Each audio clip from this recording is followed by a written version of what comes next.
views expressed on this program are those of the hosts, guests, and callers, and are not necessarily those of this station, its management, or other advertisers. You're listening to Transformation Talk Radio.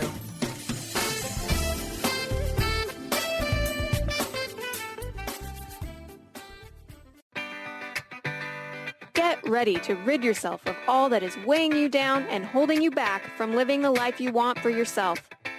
Coming Clean, The Art of Transparency with Katherine Maas is a show for women in recovery who are ready to live life on purpose. Tune in and let Katherine help you live your truth one day at a time. Now here's your host, Katherine Maas.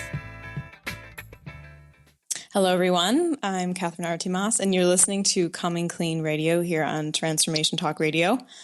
Coming Clean is a show for all women who want to start living their lives truthfully and free themselves from anything that's kind of held them back in the past from doing what they really want. And I hope this show can be an inspiration for you, if you're listening, to take positive action in your life and, start moving toward the life that you really want, the one that you really want to live. So, on the show, I have in the past talked from the perspective of addicts and the people who are experiencing addiction. However, we haven't yet spoken about the loved ones of the addict, or those people who have addicts in their lives. And from what I've learned, that these people don't have maybe as much of resources and support, yet they're very much affected in their lives from the actions of the addict. So today I'm very happy and excited to welcome my guest, Candace Plattor. Is that how you pronounce your last name? Yes, Plattor. Yes. Plattor on the show. So Candace, you're a registered clinical counselor. Is that right? That's correct. Yeah. And you, we were just speaking earlier, you work with addicts and the loved ones of addicts in your private practice in beautiful Vancouver, Canada. Yes, I do. That's such a beautiful area. It really is. And you're also author of two books, Loving an Addict, Loving Yourself, the top 10 survival tips for loving someone with addiction, as well as Loving an Addict, Loving Yourself, the workbook. That's right. Yeah. So welcome to the show. Thank you so much for coming on. Well, thank you for having me. I'm glad to be here. Hello, everyone. And in your book, you started it out by kind of sharing your story. And you mentioned before that you're actually celebrating an anniversary, a big one. Is that right? Yeah. Well, yesterday, in fact, was my 29th year clean and sober. And Congratulations. Thank you. I think a lot of people would say, well, the 30th is the big one, but this year really felt big to me. I was feeling very, very grateful all day. So. Yeah. And, hearing that 29 years just, I think, gives myself and probably very many people who can't even wrap their head around that many years, but gives a lot of people a lot of hope. Well, I can totally understand that, because I never thought that I would ever get to 29 years. I never did. I never thought I could ever do anything that would help the world in any kind of way. And it really, to take a slogan from 12-step programs, it really is one day at a time. One day at a time. And you obviously impacting a lot of people's lives. You work with those. Primarily, you said that you work with addicts, and then you also work with those who are affected by addicts, the loved ones. I wanted to ask a really quick question, because this is really fascinating to me. I haven't, we've been talking a lot about addiction and addicts, but we've never looked at this side of the story. Why do you think that there is such a lack of support and maybe resources for those people? Wow, that's a really good question. Even when you think about something like an intervention, what generally happens, and a lot of people have seen the show Intervention on television too, and what generally happens in those kinds of events is that the addict is first and foremost, and the family isn't really worked with very much. They get to write a letter. they're, guided a little bit to do that, and then they read their letter to the addict. But that's about as far as it goes. And also, treatment centers, for the most part, don't work very much with the loved ones. And I just want to say I'm having a bit of a throat thing this morning, so I think I'm sounding a little bit hoarse. So please bear with me. Oh, you sound good do to I me. sound okay? Okay. But I hope it's not too painful for you. Oh, no, it's not painful. It's just a little Okay. hoarse. Yeah. So, getting back to treatment centers and those kinds of programs, there are some treatment centers now that I know of that are aware that the loved ones need to have some support as well. But basically all they do is like maybe a week-long program, which is better than nothing, but it's a week-long residential program that educates them about addiction or codependency or that kind of thing. But it isn't really counseling. It isn't really about, how is this manifesting in your life as the loved one? What's going on for you as the loved one?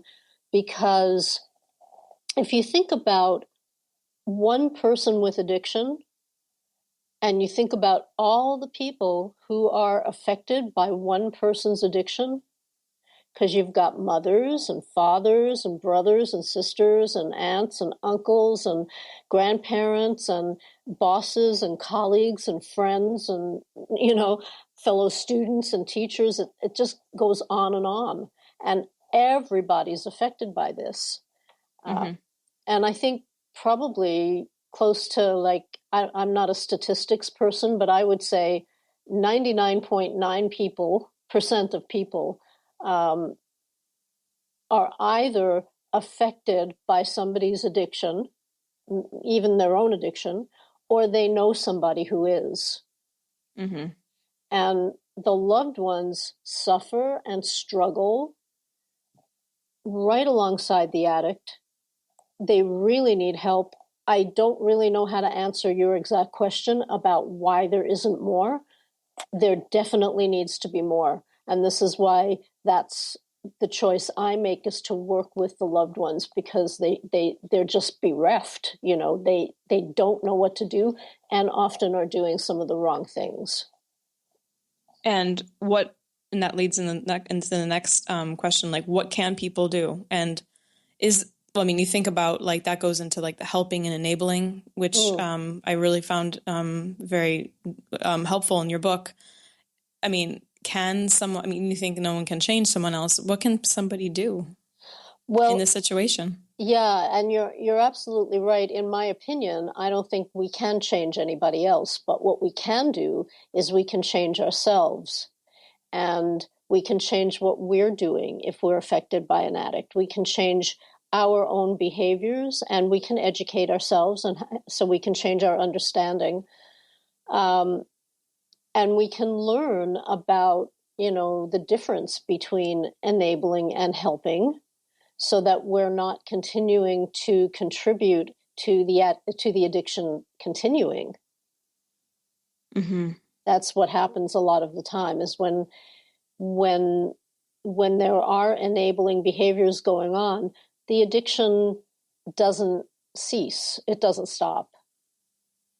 Because if you think about it, if you're giving money to an addict, for example, which is the classic kind of enabling behavior, the addict doesn't have enough money for rent, or says he or she doesn't have enough money for food, that kind of thing, and you give them money, and you know that they're probably spending what money they have on drugs or alcohol, and you're giving them money. If you're making it comfortable for an addict to continue the addiction, to continue using, drinking, spending, whatever the addiction is, why should they stop?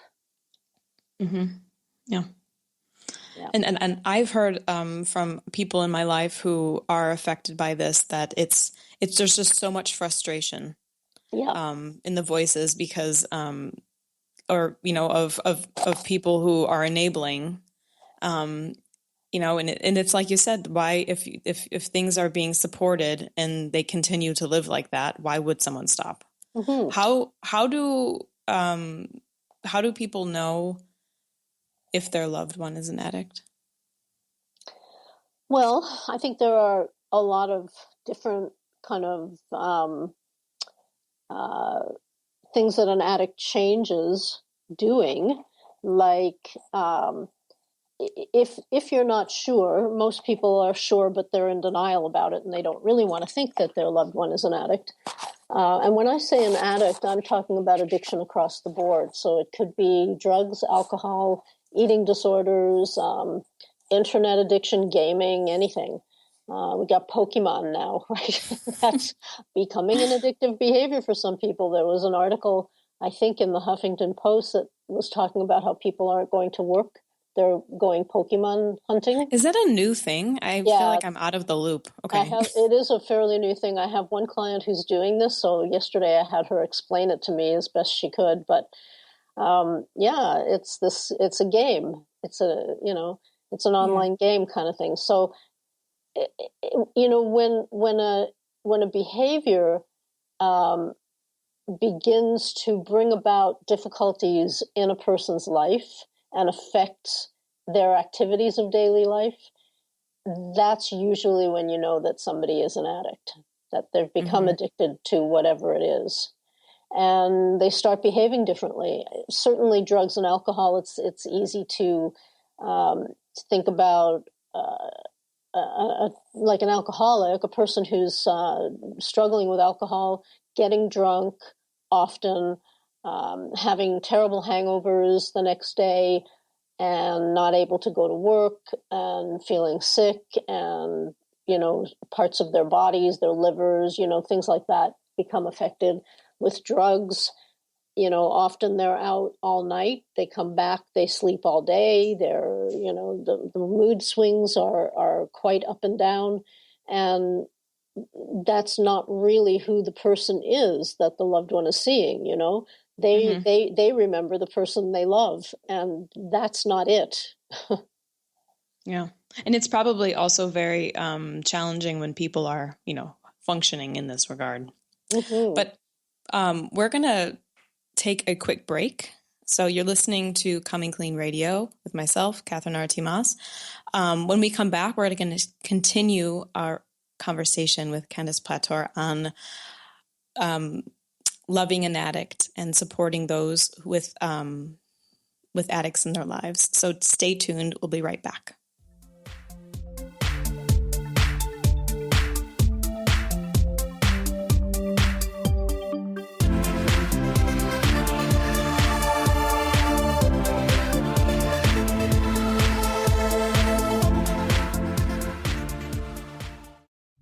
Do you want to achieve your goals? Do you want to strengthen relationships with others? Do you want to improve your financial status? Colette Marie Steffen is partnering with Mark Kettenbach to bring you an Energetic Upgrade online experience launching in April. Unfold and develop your full potential. Visit energeticupgrade.com today for more information. That's energeticupgrade.com.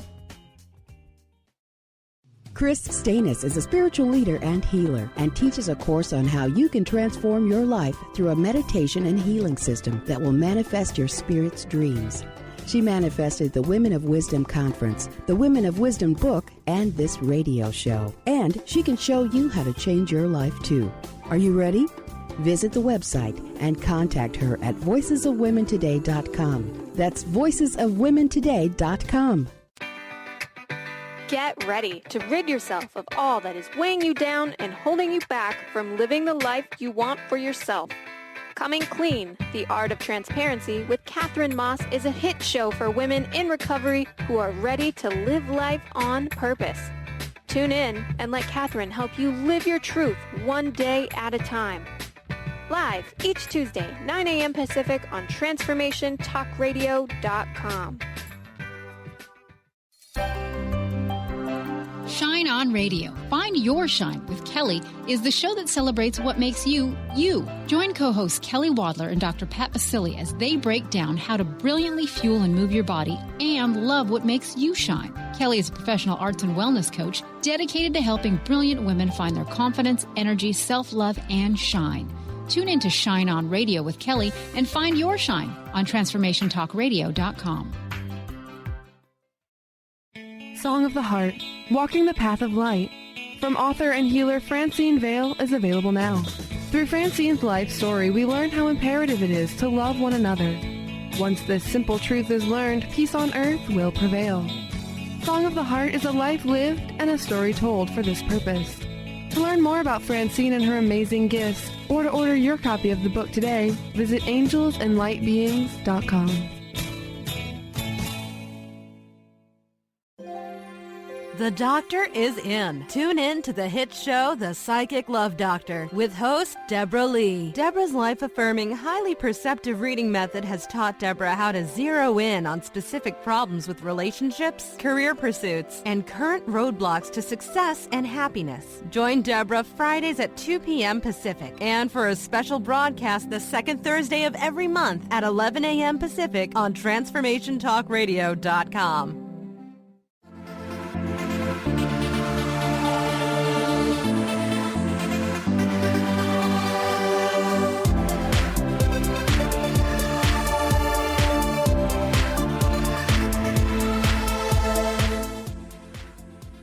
Hi, everybody. We're back on Coming Clean Radio. My guest today is Candace Plattor, who is talking with us about her work with addicts as well as the loved ones of addicts. So if people want to contact you and to reach out to you, what's the best way? Your website, or are you on social media as well? I'm on Facebook. I'm on Facebook, Twitter, all of those, all of the above. But I have a Facebook page specifically for the loved ones, and it's called Loving an Addict, Loving Yourself. So if, when I started it, there were maybe a couple of hundred people who joined up really fast and liked the page, and now there's over 5,000. So, wow. Because there are so many loved ones, and so many of them have felt so alone for such a long time.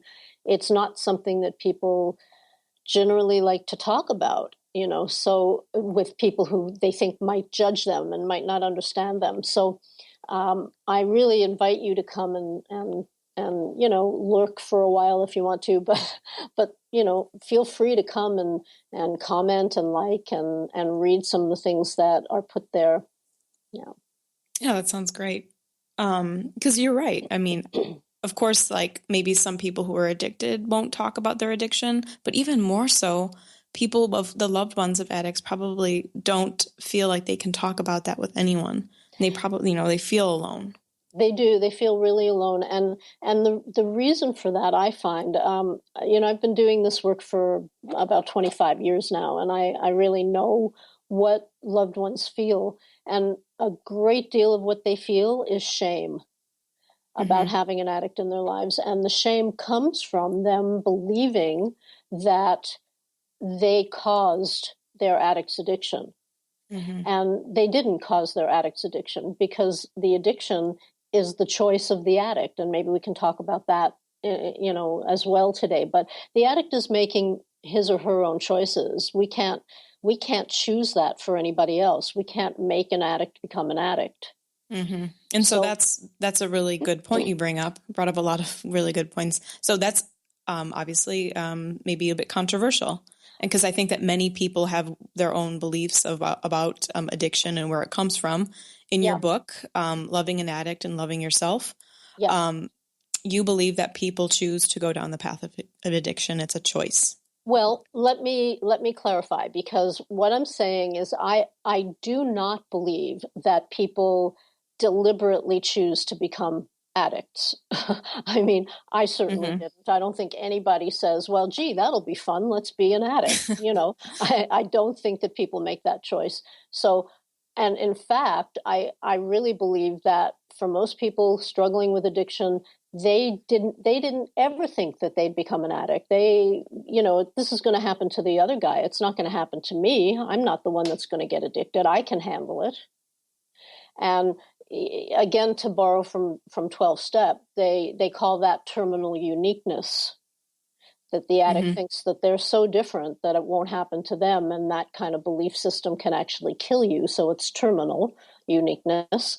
So I don't think that anybody initially chooses to become an addict, but I do believe that we get to a point where, regardless of whether you think it's a disease, regardless of whether there's a genetic predisposition or you learned this behavior at home or, there's brain involvement, which of course there is with addiction. Underneath all of that, there is a point where addicts know that there is a problem. I know this. I've been there. We know we have a problem. Is that like when you talk to somebody when they're like, oh, well, 10 years before I quit, I had this like moment of clarity. They're like, I am, but it kind of goes away as quickly as it came. Well, it goes away because they don't want to face it. And, addiction, I consider addiction to be kind of a form of self-care. It's a twisted form of self-care that comes around and kind of bites you in the butt. For some people, it doesn't take too long for that to happen. But it's, people use addiction because they want to feel different. They want to feel better. They don't like how they feel. So I see addiction as a symptom more than anything else. It's a symptom. Sometimes it's a very devastating symptom of what's going on underneath. And we need to get to what's going on underneath to be able to not be addicted anymore. But there comes a choice point when we know we have a problem. We decide, whether it's consciously or unconsciously, we decide whether we're going to stay in active addiction or we're going to move into active recovery. Okay, so the recovery is our choice. The choice point is whether you can stay. Okay. Yeah, is whether we stay in addiction or whether we go into recovery. That is the choice, and it's that. If that wasn't true, then there wouldn't be millions of people in recovery. There wouldn't be millions of people all over the world in recovery. And some of them do believe that this is a disease. I don't see it that way, but some people do believe that, and they still make the decision to not use whatever the addiction is. So, yeah. So, in your book, Loving an Addict, Loving Yourself, I feel like it's a really great book for anyone maybe who is a loved one of an addict and looking to get more information on that and maybe understand a little bit better. And you offer some really wonderful tips. You list 10. Yeah. Can you list some of the most, you'd say maybe the most maybe initially the most key tips you can give? Yeah, I think all of them are important, or I wouldn't have written all of them, but I think there are three that stand out. And I just have my book in front of me because I don't always remember the exact wording of them.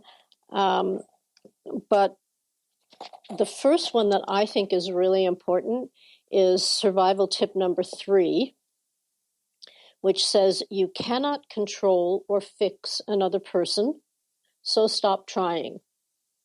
And in fact, you and I touched on that before about, you can't make an addict use and you can't make an addict stop. It just doesn't work that way. But I would like to read the quote that I have for that tip.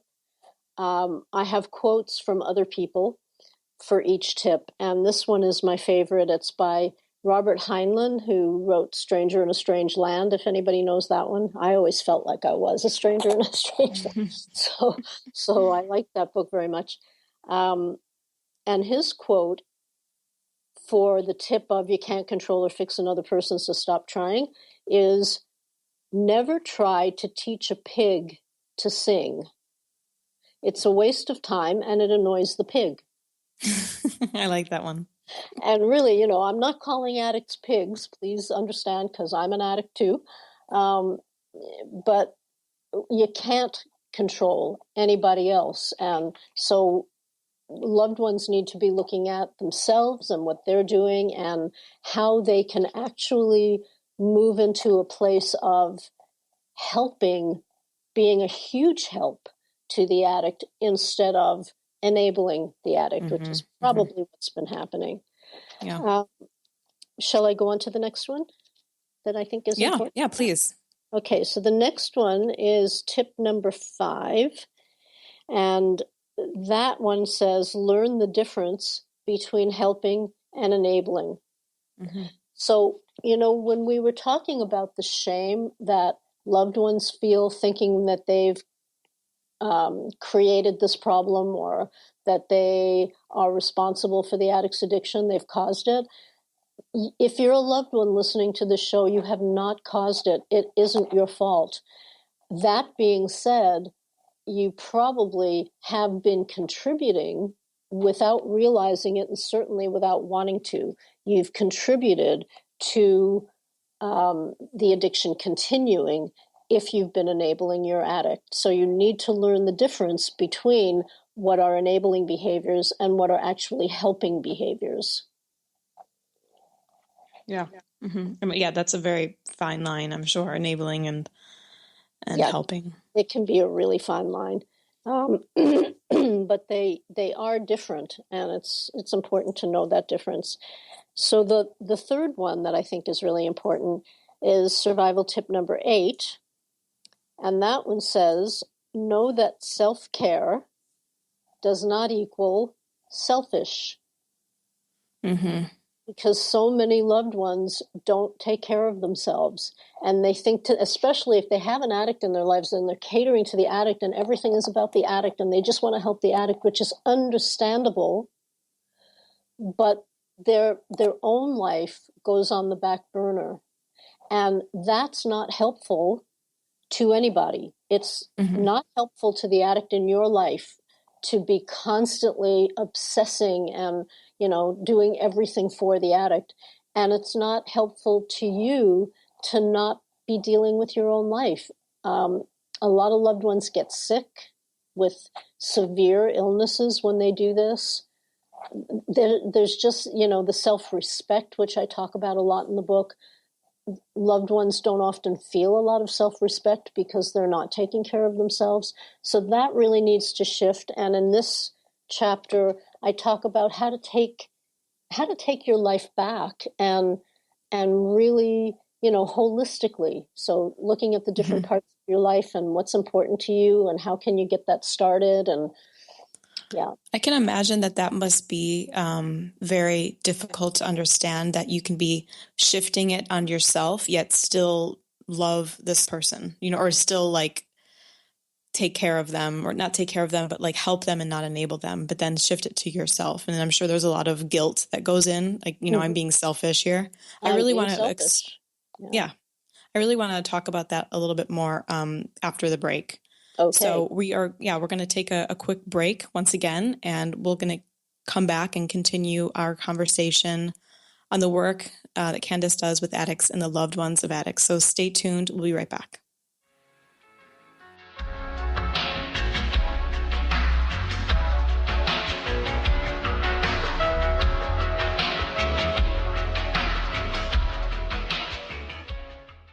How would you like increased health and vitality? How would you like to avoid the onset of disease as well as slow the aging process? This is all possible through a simple, safe, and natural process. Every day we are either moving toward wellness or away from wellness. Hi, I'm Mary Jane Mack. I'd like to be your partner in achieving optimal health. Contact me now at maryjanemack.com or call 425-392-0659. Visit maryjanemack.com. Get ready to rid yourself of all that is weighing you down and holding you back from living the life you want for yourself. Coming Clean, The Art of Transparency with Katherine Maas is a hit show for women in recovery who are ready to live life on purpose. Tune in and let Katherine help you live your truth one day at a time. Live each Tuesday, 9 a.m. Pacific on TransformationTalkRadio.com. Tune in to Lucid Planet Radio with Dr. Kelly Neff. This hit show will illuminate your senses and empower you beyond your daily stressors and hardships. Renowned psychologist and author Dr. Kelly will captivate you with far-reaching topics and amazing guests as you wake to the greatest version of yourself. Learn to tap into your intuitions, think critically about our world, heal emotional and psychological wounds, and follow your passions to live your dreams. The Lucid Planet. Welcome home. Visit lucidplanetradio.com for more information. Are you ready to stop stress, anxiety, and low self-esteem from running your life? Join award-winning author Dr. Friedemann Schaub for Empowerment Radio and learn breakthrough solutions to switch out of survival mode and approach every day with great ease, joy, and purpose. Tune in the first and third Wednesday at 11 a.m. Pacific to Empowerment Radio with host Dr. Friedemann Schaub on Transformation Talk Radio. Visit thefearandanxietysolution.com to learn more.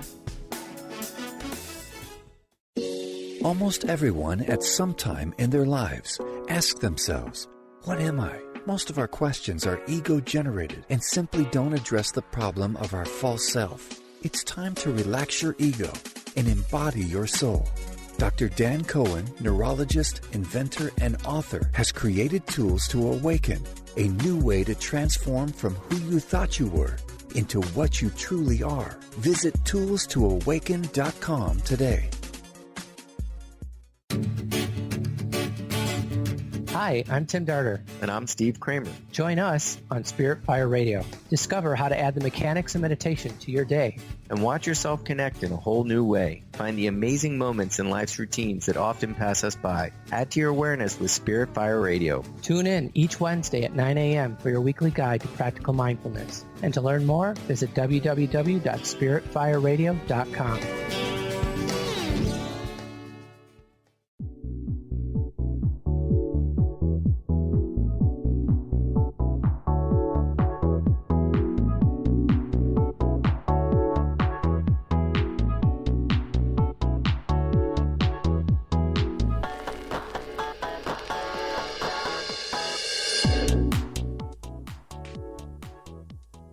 We're back on Coming Clean Radio. I have Candace Plattor here talking about the work she does with addicts and those with addicts in their lives.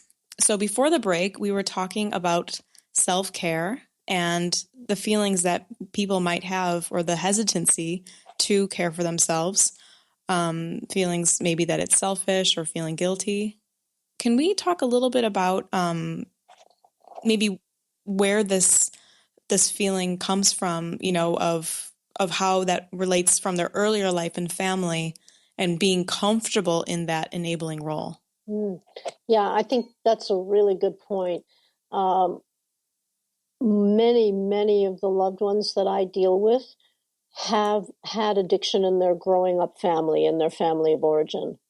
And, sometimes when you grow up in a family where there's addiction, you become an addict. And sometimes when you grow up in a family with addiction, you become codependent. You become a people pleaser. You take care of everybody else. And that's what many loved ones have done in their lives. So, like you say, it's a comfort zone for them. They know this one really well. The definition that I use for codependency, very simple. It's when you put other people's needs ahead of your own on a consistent basis. And I interchange people pleaser with codependent. So again, it's somebody who isn't really looking after their own lives, but they haven't been encouraged to do that. They don't even know that it's okay to do that in many cases.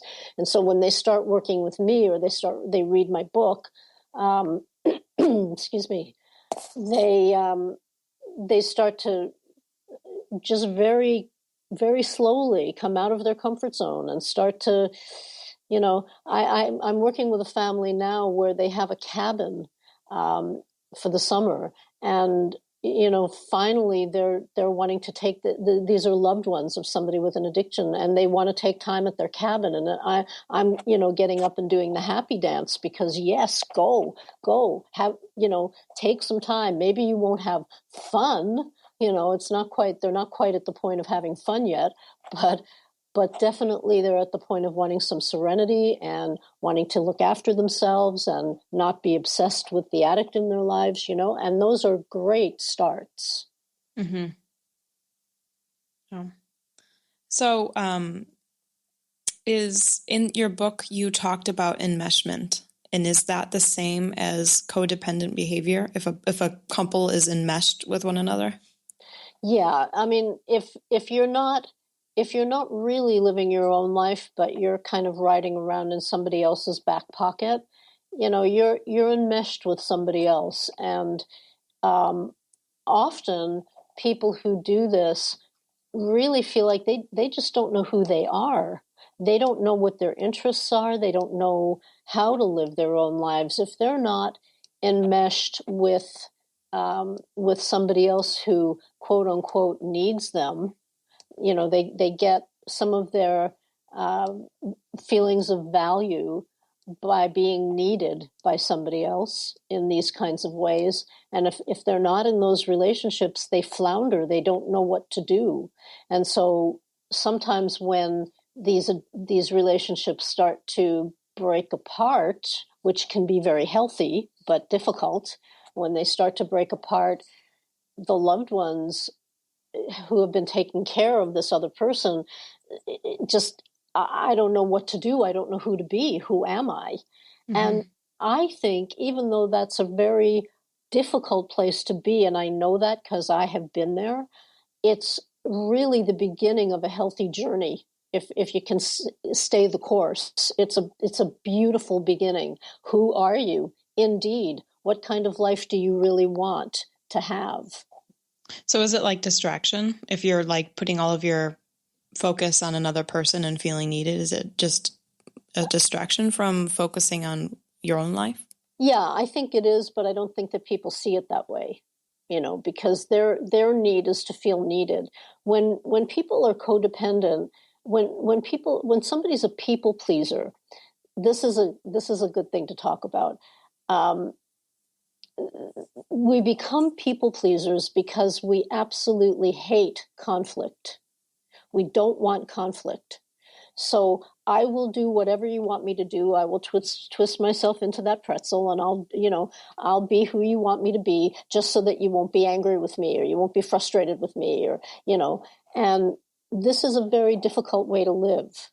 And you don't get to be authentic. You don't get to be who you really are. You don't get to find out who you really are, because you're just kind of pushing against that conflict that you just don't want to have.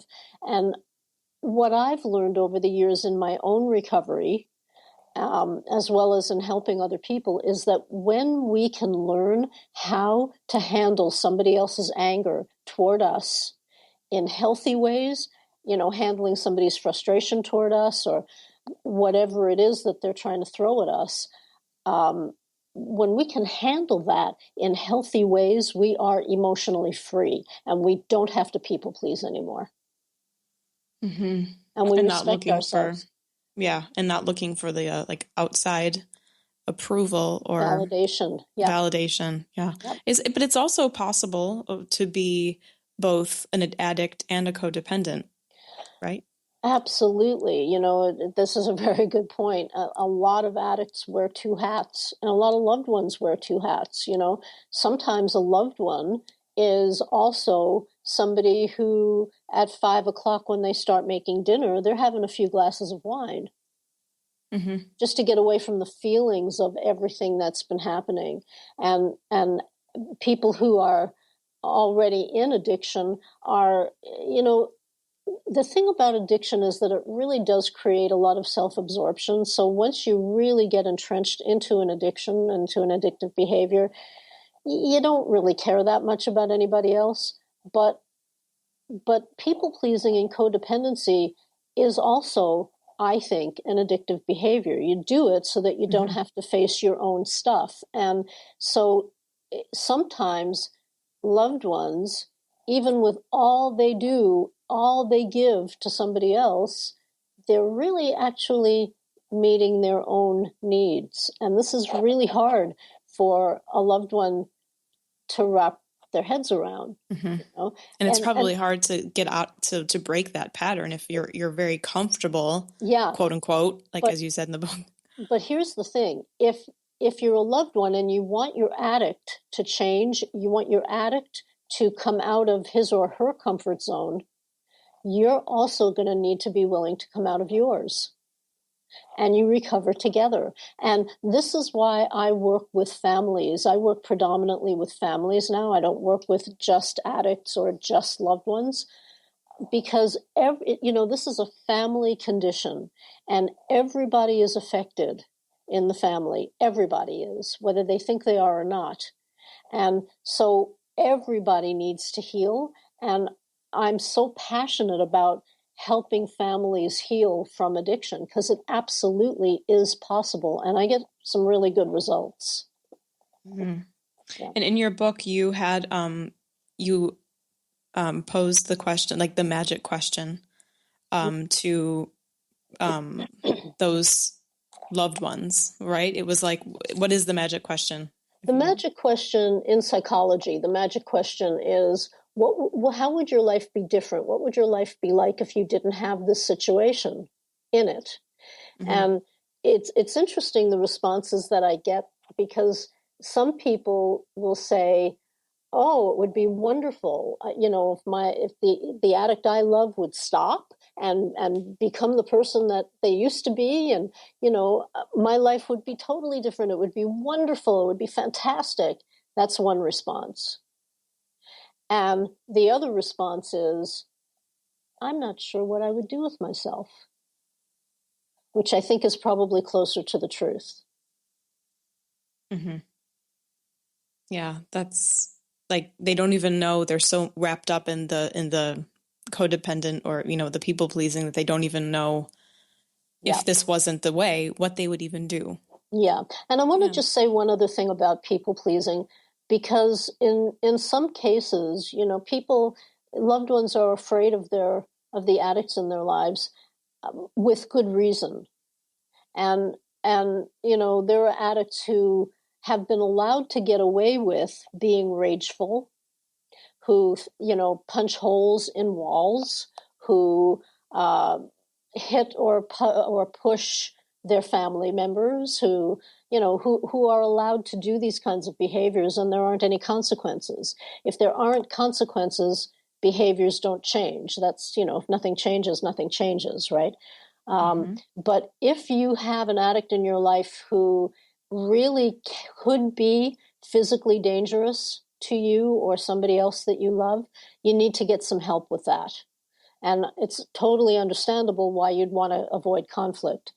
Mm-hmm. But continuing to avoid the conflict is not the answer. All right. Mm-hmm. So it's understandable, but it's not healthy.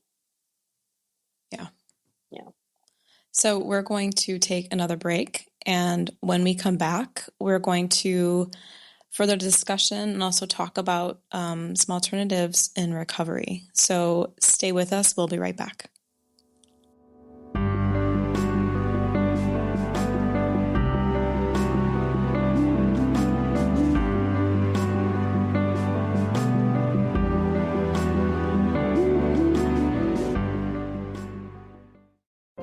Awaken to your radiant, authentic self. For over 15 years, Soul Purpose Advocate Nancy Monson has been focused on leading change in the lives of those looking to live their true purpose. She is devoted to supporting people in living a soul-directed life every day. Let Nancy help you overcome fear, worry, and doubt. Visit everydayspirituality.com to learn how Nancy can be your soul purpose advocate. Tune in to The Jen Royster Show, intuitive guidance to inspire your life, each Thursday at 8 a.m. Pacific and 11 a.m. Eastern on TransformationTalkRadio.com. This amazing show is an inspirational hour that will take you on an epic metaphysical journey to discover the spiritual approach to life's greatest challenges. Dr. Jen is an internationally known intuitive counselor, spiritual teacher, and energy healer. Call in for intuitive readings and visit JenRoyster.com for more information.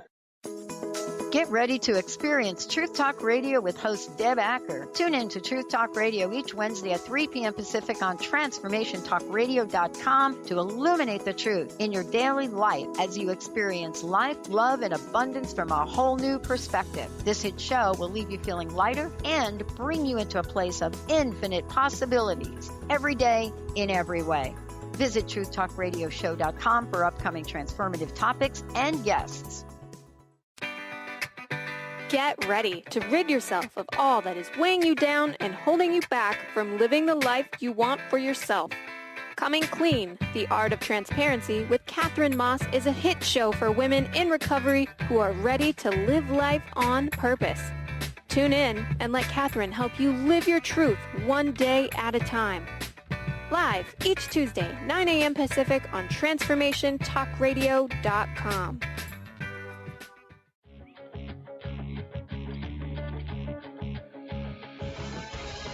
Hi, this is Leslie Fontaine, and my show is Sheer Alchemy on TransformationTalkRadio.com. When we're bogged down with our emotions, the hardships that plague us in our relationships, at work, our finances, we literally can't see the higher plane where we could be operating from. Tune in to Leslie Fontaine, Sheer Alchemy on TransformationTalkRadio.com. There are so many resources out there for meditation. But did you know that Alternat's Heart Earth Healing Meditation is available for you for free? Yes, that's right. You can receive this free healing meditation today from Alternat Badili. All you need to do is visit his website, AlternatMethod.com. That's ATAANA method.com, and sign up. You will receive your free meditation instantly. That's AlternatMethod.com.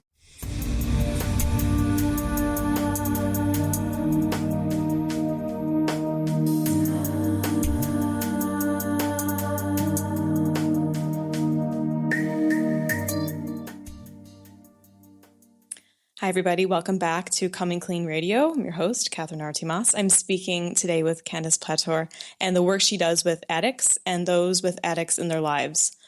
So we've been talking a lot about the work you've done, or the work that you do. And you are located in Canada. However, you work with people all internationally. Is that right? That's correct, yes. Okay. So you work via Skype. I work on Skype and I work on the phone, and I currently have clients in Australia and the United States, and certainly in Canada. And I have a family in England as well that I'm working with. So it doesn't matter where you are. If you'd like to contact me, and if you'd like some help for your family, I've actually developed a family treatment program that I offer to families, where I work with the whole entire unit, the whole family. And usually the addict isn't quite ready in the beginning, but we do what we can to get the addict ready. And in the meantime, I'm working with the loved ones. And sometimes the addict is ready to come, and that's even better. That's wonderful. So a lot of changes can happen either way. And I have a year-long program and I have a 6-month program. So, yeah. And if someone's listening and is interested in learning more, what should they go to your website and contact you there? Yeah, there's a contact sheet that they can fill out there, or they can just email me at Candace@CandacePlattor.com. Just make sure you're spelling both of my names right, because if you don't, I won't get it. And CandacePlattor.com is also on the Transformation Talk Radio page. So if you go to this show and then you go to this episode, your information will be there for them to find. Wonderful. Yeah, if you want to contact me that way, and then we can arrange to have a free consultation and see what your needs are and how I could help. Great. That's wonderful. Yeah. So in addition to working with those with addicts in their lives, you do work with addicts, and you work with an alternative recovery model. Is that right? I do when I have an addict as a client who says to me, and this has happened many times over the years, who says, I hate 12-step programs, I'm not going to go to them. You know, I really understand that. And I started out in 12-step programs 29 years ago because there weren't any other programs available to me. And it really saved my life, quite literally, because I was suicidal at the bottom where I was. There are some really good things about 12-step programs, so it's not that I'm saying, that I don't like them. It's not a question of whether I like them or not. I think there are some really good things like sponsorship and the fellowship and like-minded people, but a lot of people don't like them. And there are a few reasons for that. They talk about the God thing, capital G, the God thing. God is mentioned several times in the steps.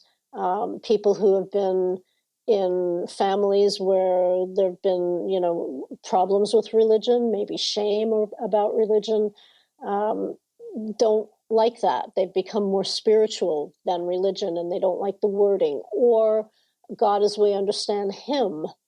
So for some people, it's too patriarchal.